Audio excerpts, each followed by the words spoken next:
get our program started, we have a special guest who's with us today because she's also appearing tonight on this very stage for an evening program here at the Koch Institute. But because she was here, we asked her to make a few opening remarks because she too has a personal perspective on this particular disease. The individual is Marge Foti, and I would suggest that Marge is among the most powerful people in cancer research, and I don't say that lightly. Marge is the CEO of the American Association for Cancer Research, the oldest and largest society dedicated to cancer research, with now 34,000 members worldwide. And in that role, Marge helps organize cancer research in the country, and fund cancer research in the country, and help educate cancer researchers in the country. And she is a remarkable individual, a true force of nature. So it's tremendous for me to be able to introduce my colleague and friend, Marge Foti.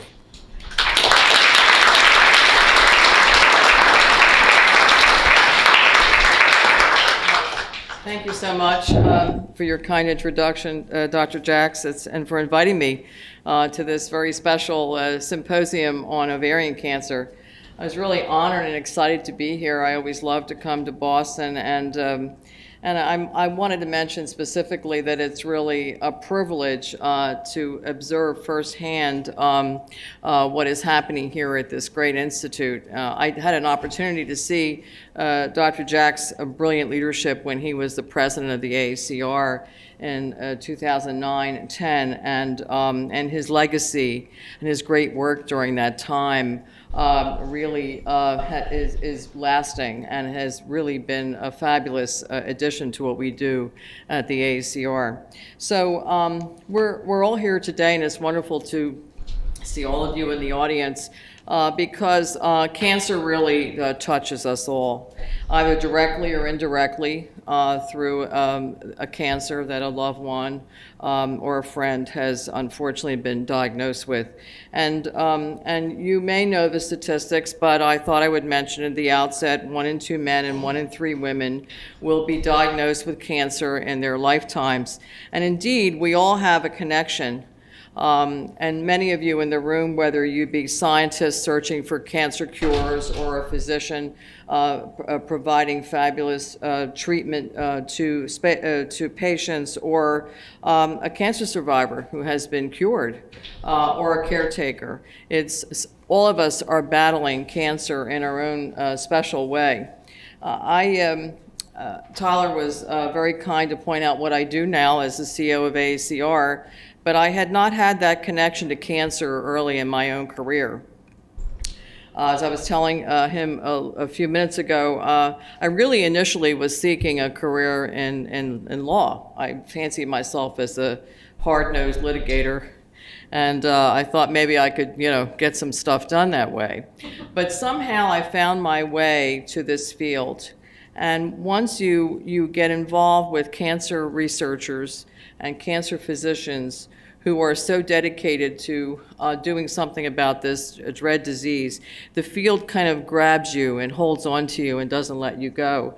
And so many decades later, and I appreciate not being told how long I've been in this position, I find myself still excited to be in this work, working for and with amazing, dedicated scientists and cancer survivors who really are helping this field enormously.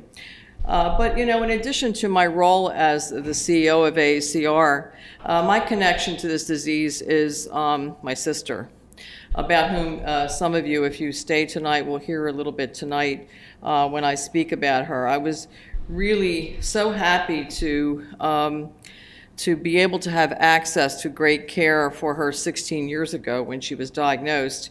And I'm also happy to tell you that all these years later, she is cancer-free and enjoying her 7 grandchildren that she never would have met had she succumbed to the disease.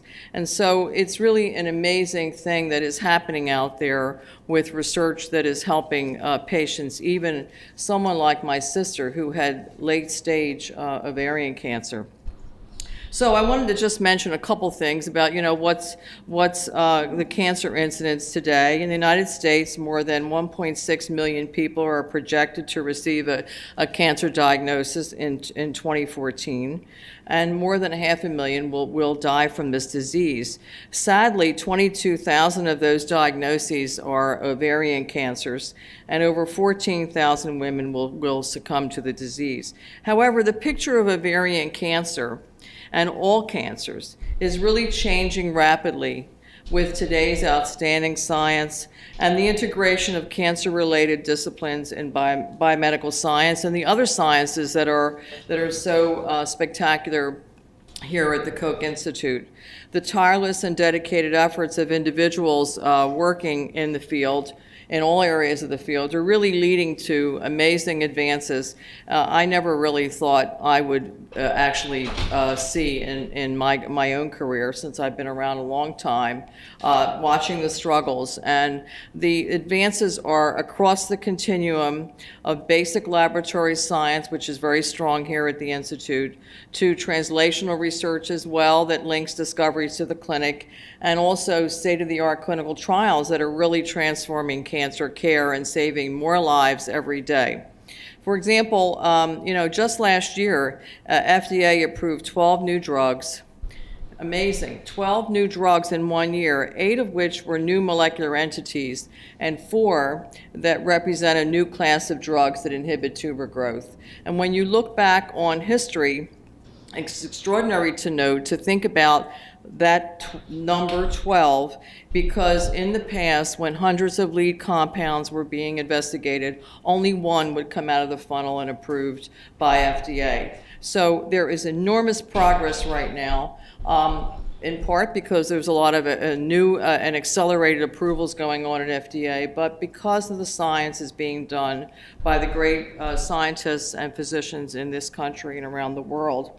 And so thanks to all of them, we can say that progress is really happening in all areas, and certainly when there's progress in one type of cancer, one can extrapolate that progress to other cancers, and it's benefiting all cancers, especially ovarian cancer, when you consider the new molecular targeted therapies.